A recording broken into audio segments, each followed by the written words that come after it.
आप हर जगह पर जाकर बोलेंगे नहीं यहाँ पर मस्जिद नहीं थी, यहाँ पर दरगाह नहीं थी, यहाँ पर कुछ और था, तो फिर कल कोई मुसलमान जाके कोई बोल दे जाकर के नहीं यहाँ पर ये नहीं था, यहाँ पर वो था, कहाँ रुकेगा फिर ये?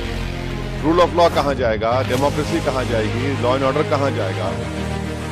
जो सियासत नरेंद्र मोदी और आरएसएस कर रही है उससे देश कमजोर हो रहा है, उससे भाईचारगी कमजोर हो रही है, रूल ऑफ लॉ कमजोर हो रहा है। आखिर क्यों इतनी नफरत पैदा कर दी है बीजेपी आरएसएस वाले मस्जिद दरगाहों के ताल्लुक से? अब तो इनको जवाब देना पड़ेगा। ये जितने भी लोग हैं ये डायरेक्टली इनडायरेक्टली इनका ताल्लुक बीजेपी आरएसएस से है, उन्हीं के इशारों पर हरकत कर रहे हैं। पूरा ये सामने आया है, दावा किया जा रहा है ये हिंदू मंदिर था, अपील कोर्ट ने की। 800 साल से दरगाह है ख्वाजा अजमेरी की। 800 साल उस दौर में मुगलों ने हुकूमत की, बादशाह अकबर ने वहां पर बहुत कुछ तामीर करवाया, फिर मुगल ख़त्म हुए, मराठाओं का राज शुरू हुआ, फिर मराठा के बाद उन्होंने अजमेर को 18,000 रुपये में अंग्रेज़ों को बेच दिया। 1911 में क्वीन एलिजाबेथ आई तो वहाँ पानी का हाउस बनवाया। नेहरू से लेकर जितने प्रधानमंत्री बने वो वहाँ पर चादर भिजाते हैं। आप बताइए क्या करना चाह रहे हैं लोग?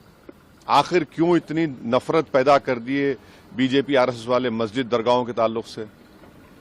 प्रधानमंत्री नरेंद्र मोदी खुद चादर भिजाते हैं। अब बताइए उस पर क्या बोलेंगे वो?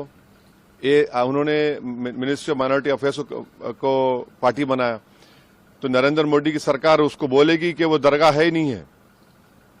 प्लेसेस ऑफ वर्शिप एक्ट तो इस्तेमाल ही नहीं हो रहा। लोअर कोर्ट आखिर प्लेसेस ऑफ वर्शिप एक्ट को क्यों नहीं सुन रही है? आप हर जगह पर जाकर बोलेंगे नहीं यहाँ पर मस्जिद नहीं थी, यहाँ पर दरगाह नहीं थी, यहाँ पर कुछ और था, तो फिर कल कोई मुसलमान जाके कोई बोल दे जाकर के नहीं यहाँ पर ये नहीं था, यहाँ पर वो था, कहाँ रुकेगा फिर ये? रूल ऑफ लॉ कहाँ जाएगा? डेमोक्रेसी कहाँ जाएगी? लॉ एंड ऑर्डर कहाँ जाएगा? हमने देख लिया संभल में 5 लोगों ने अपनी जान गंवा दी, इतना बड़ा गड़बड़ हो गई, वहां पर वायलेंस हो गया। तो ये तो देश के हित में नहीं है। जो सियासत नरेंद्र मोदी और आरएसएस कर रही है उससे देश कमजोर हो रहा है, उससे भाईचारगी कमजोर हो रही है, रूल ऑफ लॉ कमजोर हो रहा है। अब तो इनको जवाब देना पड़ेगा।